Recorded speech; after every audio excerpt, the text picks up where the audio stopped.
back to 4th of July invitation help file. This is chapter 4, editing the file in Adobe Photoshop. In this chapter, I'll show you how to change colors and edit text within the Photoshop file. My name is Maria, I'm a graphic designer, and I'll be your guide throughout this tutorial. So let's get started. Let's open up the Photoshop first. For the purposes of this tutorial, I'll be working in Photoshop CS5. If you have newer versions, you won't have any issues following along. All the templates are optimized for the minimum version of CS5, so if you have newer versions, you won't have any issues following along. But if you have older versions of Photoshop, I don't recommend purchasing this template.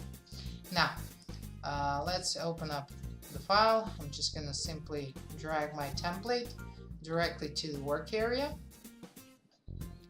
and reading the Photoshop. I'm not going to participate now. Okay, and voila, we have, as you can see in the layers panel, we have 4 different groups: text, frame, flag cover, and the flag itself. Now let's start with the easy one, and that's editing the text.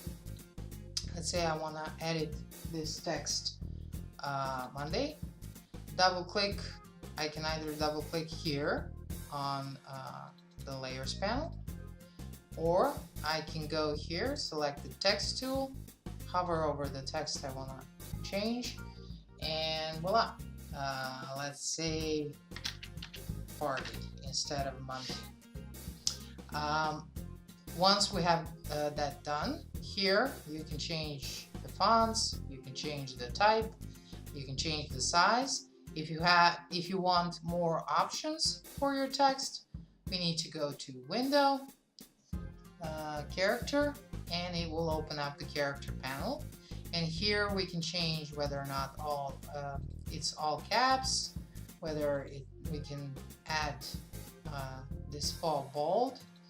And basically you can play with different parameters here.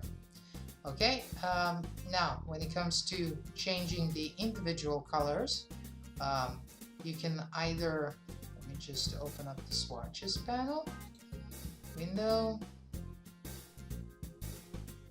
swatches, and in the swatches panel I can select, let's say I want to select this blue to be the color, so it's selected as a foreground color, and all I have to do is go Alt backspace on the keyboard.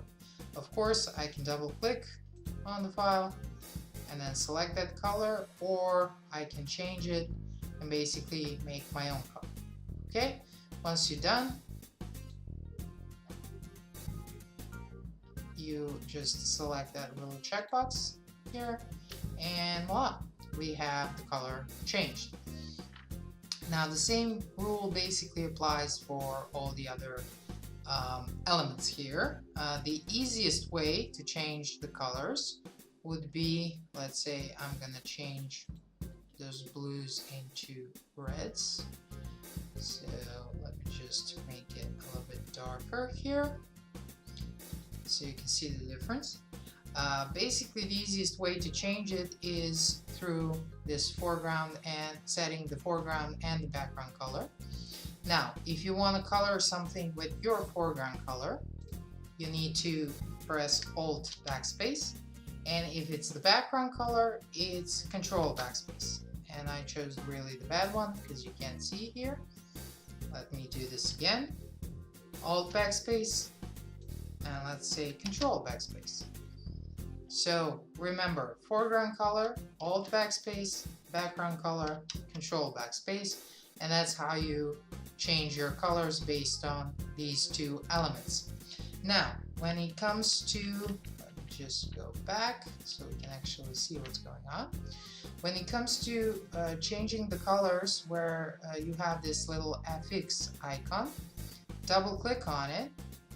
That's usually where you have the gradients, and once you have the gradient selected, we can change the colors of the gradient.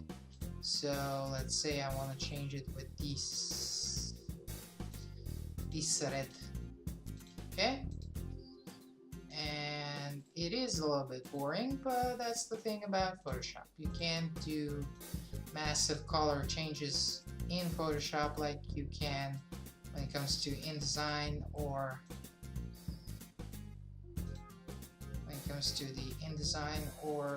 Adobe Illustrator. So I've changed all the colors. Let's say OK, OK, and the color is basically changed now.